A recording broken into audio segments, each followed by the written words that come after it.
Hey, it's Sri here. In today's video, I'm going to talk you through 3 really important reasons why men cheat.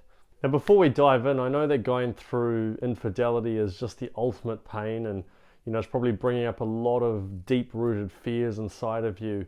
And so, firstly, I want you to know that my heart goes out to you, and secondly, I also want you to know that you absolutely can recover from this. You absolutely can heal. And I've also got lots of clients who've gone through my program and have been able to create massive shifts, like Angie and Laurie and Elizabeth and Sarah and all these beautiful women who have been able to create massive shifts. So I really want you to stick around to the very end of this video so that you take in all of the information that I'm going to give you and utilize it so that you can ultimately maximize your chances of saving your marriage or potentially healing through this process. Make sure you hit that subscribe button below and click on that bell notification as well, so every week you get access to my latest videos where I talk you through more about male psychology, how to heal from infidelity, and really what you can do to maximize your chances of saving your marriage. Now, I get it. Going through infidelity is the ultimate pain. I've had to go through it in the past in a previous relationship, so I know the sort of pain that you're going through. But to be perfectly honest, yours will be even more intense because you probably have a family, you've probably been with this person for a long time. So make no bones about it, I truly feel and empathize with what you're going through right now. And I believe that in the early stages, when you actually discover that it's actually happened, I really do feel that it's important to sometimes understand the why. Now, for those of you who follow my work a lot, you'll know that I don't believe in necessarily spending lots of time analyzing every little thing in terms of a marriage, because I think we can really lead ourselves to creating a lot of confusion and a lot of uncertainty, and it prevents us from really healing moving forward. However, I do believe in the early stages, it's actually quite an important exercise to understand a little bit more about why certain things have happened. And the reason is that when we understand, we can then get to a place of acceptance. So long as we don't react to the reasons why in a negative way, we can get to a place of acceptance. And by getting to a place of acceptance, we're able to move through it, we're able to take the actions that we need to take, and then we're able to heal properly and ultimately maximize our chances of saving our marriage. Because I know that's probably what you want. If you don't want to save your marriage, that's absolutely okay as well. I think it's always good though to understand the why so that you're able to move forward and be at peace with the situation. Doesn't mean you have to be happy about it, but it means that you can get to that lovely place of acceptance and not feel that anger and that bitterness and that resentment towards the other person. And hence in today's video, I'm going to talk you through 3 really important reasons why men cheat. I really want to explain some of these points as clearly as I can, so that you can have a greater understanding around why some men go out and cheat. Why is it that they do these behaviors that we know are wrong? And even if you have a situation where you think he's a man of integrity, he still goes off and does these things. Why is it? I'm going to explain these steps now. Now, the first reason is what we call a lack of polarity or depolarization. What this means is that all human beings on this planet contain both masculine and feminine energies. Now, to try and simplify this is not necessarily a gender-specific thing. You can have men who are predominantly feminine, and you can have women who are predominantly masculine. So this is more about the individual themselves. Having said that, the vast majority of males will predominantly hold a masculine energy, and the vast majority of females will hold a feminine energy. Now, both energies are beautiful in their own right. They have their own magnificent traits in their own right. And think of it like electricity. You've got a positive and negative charge. You need the positive and negative charge in order to create a spark, to create electricity. The same goes for a relationship. If you don't have the polar opposites, if you don't have the polarizing energies, i.e. the masculine and feminine energies, there's not going to be any form of chemistry. It's almost like catching up with friends. It's not going to have that spark, that passion, that aliveness that we crave so much. So when we talk about opposites attract, that initial phase is actually really important because there needs to be that polarization. And that's why you'll find often maybe a very feminine woman will be attracted to a very masculine man. Vice versa, you might find a very feminine man who's more attracted to a more masculine woman. So that polarity is really important. Now, what happens here is that in the early stages of a relationship, often both parties are able to express themselves in the way that they want to and allow themselves to operate from their core energy. In other words, if you've got a woman who is more in her feminine energy, she's going to express that in the early stages, and a man is going to be more from his masculine energy. Now, over time in a relationship, you suddenly throw in a lot of stresses into life. You throw in, potential financial problems. You throw in having kids. You throw in challenges around careers. You add all of these different stresses into a relationship. What it does is it puts both parties under stress. Now, when individuals are under stress, what happens is they tend to revert back to their opposite energy. So, if you're a man and you're living in a lot of stress and potentially you're fearful of your wife because you don't know how she's going to respond, or there's been some negative communications in the past when you've maybe spoken your truth or whatever, then what's going to happen is you're probably going to shut down because there's a fear factor there. Now, equally, if you're a feminine woman and you're under stress, that goes against the free-flowing nature of the feminine energy. So you're under stress, what happens is you resort more towards the masculine energy. Now, when the masculine energy is experienced for the woman, what happens is she becomes more controlling, she becomes more critical, there's a lot of heaviness around, and so that feels very uneasy. Now, just to be clear here, I'm not saying that either party is right or wrong or anything like that. It's a natural way of approaching things when people are under stress. But the way to look at that is if you see that kind of behavior happening for a long period of time, if that's been going on for 2 years, 3 years, 5 years, 10 years, you slowly start to notice that husband and wife slowly start to distance themselves over time. And that creates what we call depolarization, because both individuals are not operating from their core place. They don't feel comfortable in their own self. So what happens? That's often where infidelity can occur, because they're craving that need to be able to express themselves in the best possible way, in their most authentic way. And they're wanting to experience what it's like to be around that polar opposite. They want to feel that energy. They want to feel that vibrancy that comes with, if it's a man hooking up with another woman, they want to feel that feminine energy that they haven't been able to. And they want to feel their masculine energy that they haven't felt like they've been able to express much either. Often it's these behaviors over time that then result in the depolarization that then results in people going off and engaging in infidelity. Now, the second reason why men go off and cheat is because needs are not being met. So we all have fundamental human needs. It's just the way we operate. Because when we think about why people do what they do in certain situations, it all comes back to what needs did it actually meet. Now, everyone has different needs in terms of the structure of those needs. What I mean by this, some people will value certainty and control more. Other people will value, variety and uncertainty more. Some people want to feel really special and important and so on. Other people value love. Everyone's got a different way in which they're wired that ultimately determines what they're going to do depending on what needs are being met with those behaviors. So everyone operates in a very different way.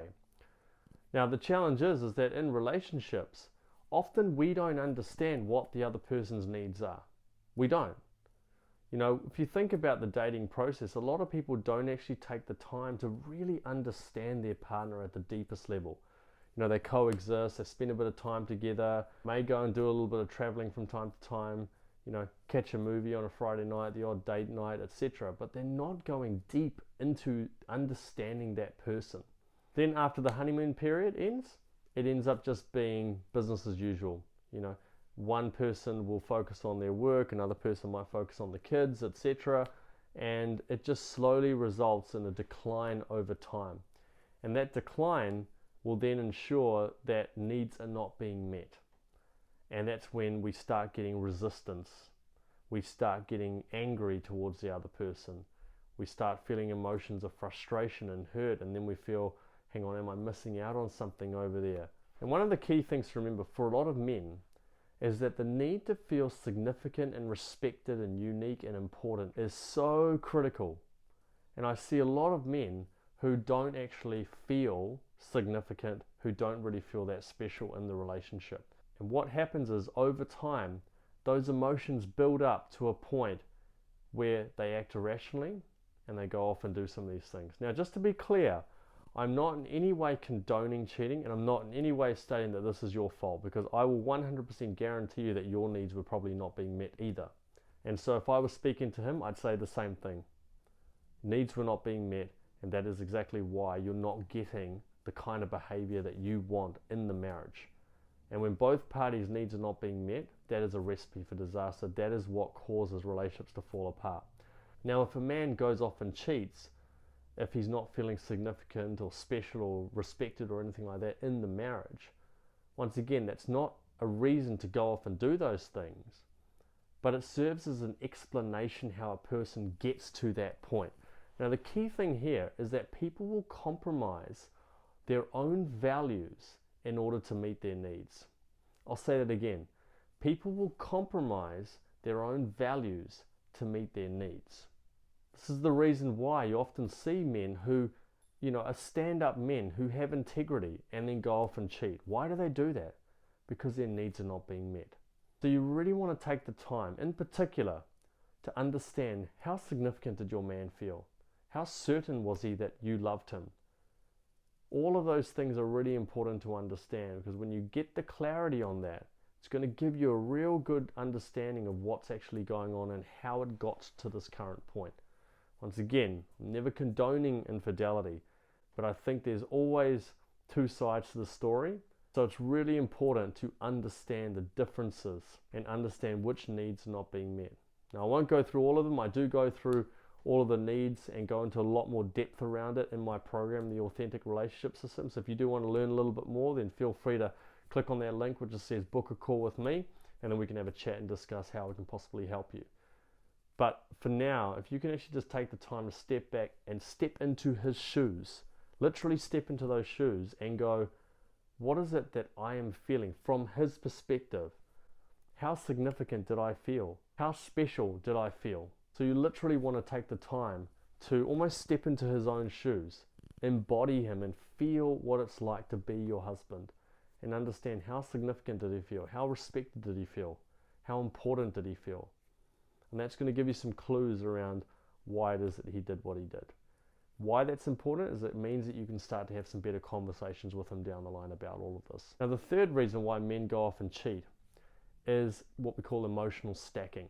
See, for the feminine energy, it's important to share. It's important to express how you feel. It's important to talk about, challenges and things that are going wrong. And even if there's problems in the relationship, it's important to talk about those things. And that's very normal. And it's actually a good thing. I really do believe it's a wonderful thing to engage in communication about those things. But there are a few reasons why it's important for the feminine energy to actually share. Not only is it important in terms of developing connection, but it's also important in terms of developing trust. See, for a feminine woman, if her and her husband are able to share everything that's going on, what it means is that she can trust him completely. But often what happens is, let's say the woman will start sharing things. Masculine energy doesn't want to talk about those things. It wants to just forget about it and move on. So what do? They escape. They want to get out of that environment. Whether that's leaving or whether that's just, going off and having a round of golf or going and hanging out with the buddies, having a beer, they want to get out of that. Now you have these conflicting approaches. You have the feminine who wants to stick and talk about those things, the masculine that wants to walk away and run. Now, an additional point here is that the feminine woman will also want to share even her frustrations towards him. So she may say some things like, it really hurts me when you don't come home and you talk to me, or, it hurts me that you're not spending enough time with the kids, etc., etc. Now, that's important for a feminine woman to express that. Now, the intent behind that is not negative. The intent is often, hey, this is my way of connecting with you. The more we share, the more that we're actually able to get closer, because if I didn't care about you, I wouldn't be sharing those things. It's actually an opportunity to get closer. But he is likely going to view that as criticism and control. And because of that, he can only take on a certain amount of criticism. If he's constantly getting that criticism over and over and over, what happens is you get emotional stacking. one on top of the other on top of the other, and he hits a tipping point. And when someone is emotionally down enough or feels enough like a failure, what are they going to do? They're going to want to go somewhere where they're feeling successful. Now, whether that's work, whether that's hanging out with his buddies, or if it's feeling special and unique and respected by some other woman. Once again, there's no way in which I condone this sort of behavior. But I think the reality is that we need to take a higher approach. And that higher approach is we've got to understand what's actually going on. We need clarity around why people do what they do. Because otherwise what we'll do is we'll just keep repeating the same behaviors over and over if you choose to go into a different relationship. So this is about really laying the platform and laying the foundations and coming from an open-hearted place.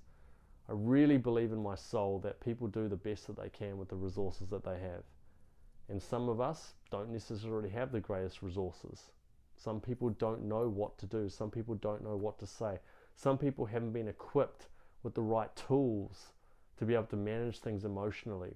And this is exactly why I'm sharing some of these things with you, so that you can understand what's going on and allows you to not only maximize your chances of saving your marriage, but it opens up your heart so that you're able to be the best version of you and be able to serve not only your husband, but also your family in the best possible way.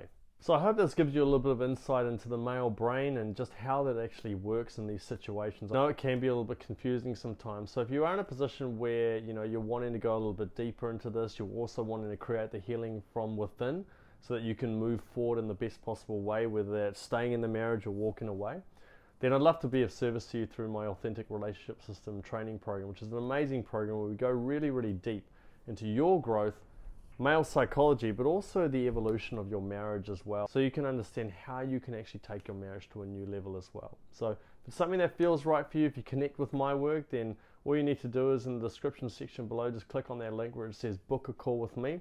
Just click on that link, choose a time that works for you, and then I'll contact you personally at that scheduled time, just so I can learn a little bit more about your situation, understand where you are now, where you want to get to, and how we can bridge that gap in the shortest possible time. I can't wait to be of service to you. Thank you so much for watching this video. If you've liked it, make sure you hit that like button below. If you want to get more videos like this, hit that subscribe button. And do let me know what your biggest takeaway is from this video as well. I always love hearing the comments and questions, so make sure you write them below and I'll respond to every single one of you. If you want to know what to do when your husband cheats on you, click this video above. And if you want to learn how to get your husband to love you again, just click this video above. Thank you so much, and I'll talk to you in the next video.